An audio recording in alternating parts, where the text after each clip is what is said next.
I don't have my paper, so I don't know anything. But from what I remember, this is the Firehouse in North Manchester. And our special guest is Nate Barlow. I'm your co-host Reverb, and here's the other guy, Chris Blue. Hello, and welcome to Good Night with Christopher Blue. I'm Christopher Blue, and we have a wonderful show for you tonight. Tonight, we interview actor Nate Barlow. But first, I would like to say thank you so much for subscribing. We are on the road to 1,000 subscribers, and I really would appreciate that subscribe. Don't ring that bell if you don't want to get notified. Ding, I'm ding. not worried about that. We need those 1,000 subscribers. So subscribe and invite a friend to subscribe. When we come back, Nate Barlow. Hey, you're a retriever, right? How about you go retrieve me some Christopher Blue merch? Well, if you're not going to go retrieve it, how am I supposed to get it? Oh. Well, that's a good idea. Thank you. You don't have to ask your dog anymore. Just go to the link in the description down below and get some awesome merch. Welcome back. I am here with Nate Barlow. Hello. Hi, how are you? Wonderful. And yourself? Great, doing well. Yeah. Thanks for coming on the show. Okay. For those at home who may not know what it is you do, why don't you tell the audience a little bit about yourself? I'm would be one of those terms they use in Hollywood, multi-hyphenate. Direct, write, produce, act. I've been at various times an executive. I've done almost every below-the-line crew position, but mostly the main four right now. and so you're an actor as well, correct? Yes, Yeah. correct. That's what we said in the teaser. I'm glad I got that right. So what productions have you been a part of?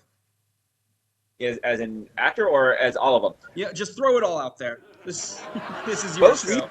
Most recently, I've landed in documentaries. So I'm not specific. Everyone says, "Are you a documentarian?" It's just one part of the greater puzzle. That is my career. But I directed a short entitled "A Brief History of Hollywood," which it's very experimental, marrying the history of the Hollywood sign and the history of filmmaking technology. And I co-produced a documentary called "The Water of Life," which is about the craft and craftspeople of Scotch whiskey. And that's on PBS right now and is streaming. So that's been a crazy ride. And so what's it like to see something that you've created be out there for everyone to see? Because I see my show on YouTube, but like it's YouTube. Everyone can post on YouTube. I'm not on TV as of right now. We're working on that. But you get to see your babies like actually on the big screen, so to speak. So how does that feel? It's a pretty amazing feeling. I mean, there definitely hits a point where when it's one you've seen several times that it's cool seeing there. It's great seeing it with the crowd and the people enjoying it. Almost anything you work on, when you've seen it enough times, like, yeah, I've seen it enough times. I mean, there is that. But actually being able to see it at a certain place like that on the big screen, or see here it is on a major television, that's still pretty cool. Even if it's I watch the first 5 minutes, because then just to see the intro and how it leads into it or whatever, or see the crowd there if it's the theater. But get to that point, like, okay, I don't need to actually watch the film part again because I have seen it a billion times. So you've switched your focus, like you said, you're making documentaries now.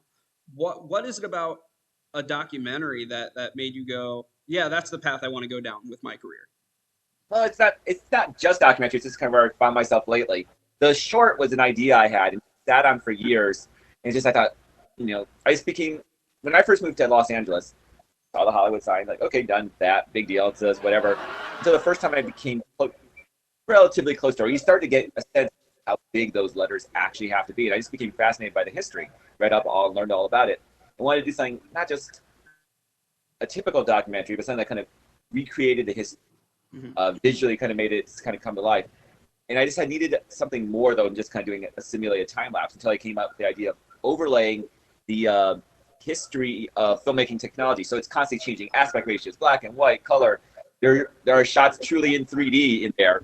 The music goes from mono to stereo to 5.1. Like every kind of transition, make it, because the sign is the story of Hollywood. and so it's a big parable. And I just had this idea. I was sitting on it until I came up with that hook. Like, oh, that's what makes it more. And when I add those other elements, the whiskey documentary, one of my best friends is the director. He had come back from a anniversary trip to Scotland. Had this idea, and he said, come on board. And I'm like, well, yeah, of course. And best friends. I love whiskey. Why not, right? But I've been in that world, and there's some other stuff we're pursuing. Maybe with taking the whiskey, the other documentary that format, other spirits and stuff like that. Other ideas I haven't documented, but at the same time, I have a screenplay which I've attached a director to, and we're doing some rewrites and putting together a pitch book, and pitch deck, and a video lookbook, and packaging. So I'm dancing multiple areas right now. It's, any given moment, it's what's got the most critical need, Yeah. So, what would you say was the biggest challenge of, you had this idea, you wanted to get it done. What was the biggest challenge of actually accomplishing this dream? Each project has its own demands. A screenplay, sometimes, again, you might have the initial ideas, and it's finding the hook that makes it stand apart, or what is the underlying thing that makes it something more other than just a plot-based whatever. So, sometimes for me, writing is, I will sit on an idea, much like that short, sit an idea back in my mind, just kind of stewing, and then it will click what I need. And then it's whenever I have time to write and just doing it first. Just like I will write very intense. I don't generally get writer's block. Sometimes the initial process is finding the right thing, but once I get there, it's usually I can write. If I just time. That short was. I have, it had to be, the only way it could be done was to animate it. It had to be done, because it's a simulated time lapse plus all this technological stuff. Like, okay, I got to find someone who can do this for me. And that was the block. And so I said, you know what? I'll figure it out myself. And I literally learned After Effects on the fly and did it all in After Effects, teaching as I went. I'm sure I was bull in the China shop. I'm sure some of the things I did, there were quite much more elegant solutions if you were an experienced After Effects artist, but bull in the China shop got the job done. And then you were able to get it out there, which is amazing. Do you have any maybe sneak peeks into what's coming out in the near future that we can check out, or have you started any new projects yet? As I mentioned, I have director attached to one of my screenplays. And we're very much in the development phase right now. I mean, it was a very good script. I was very happy with it in advance, and she loved it. But we've continued to evolve it, and it's just getting tighter and tighter and tighter. I mean, as good as it was, I'm even more thrilled now. She and I have an incredible give and take relationship. So I'm just really excited where that's going. But it's development. We're putting together the pitch deck. We're probably doing the table read soon. And then it's looking for the finance actors attached, the names or whatever. So it's long lead for sure, but it's active, not sitting at studio just sitting around development. We're actively pushing it forward. So it's just in the early phases, and it's one of the things where finishing up the other stuff in the distribution stage while getting the next going. There's nothing that's going to be coming out in the immediate vicinity because I've just come through that phase with documentaries, streaming, and on PBS, and the short playing 33 festivals around the world. Wow. And now it's streaming on a site called FilmDo. So it's just, I'm in that phase of finishing up the one and getting the next. So I haven't shot anything recently. Okay, all right. Well, I'm definitely excited to see more from you. So, what advice would you give to someone who's wanting to create their own documentaries and get it out there for people? What advice would you give that maybe would give them a little bit of hope and not think that they might as well not even try? Well, I think it's a golden age right now for many reasons. Technology has made, it's helped and made filmmaking in general, especially on the more independent end, more accessible, more affordable, but particularly documentaries where you might be shooting over months, years because of the nature of the subject matter, and being able to have a camera package all that time and film it as it used to be would have been much more difficult, far more expensive. You can get small cameras, you can get to tight areas. I mean, your ability to logically do it is so much better than it used to be. And of course, there are distribution outlets like there never were before. I think those really help. Not only are there more of them, but they allow specific niche documentaries. Or if you're trying to find film funding in the past, the limited documentary platform outlets, it couldn't be so targeted.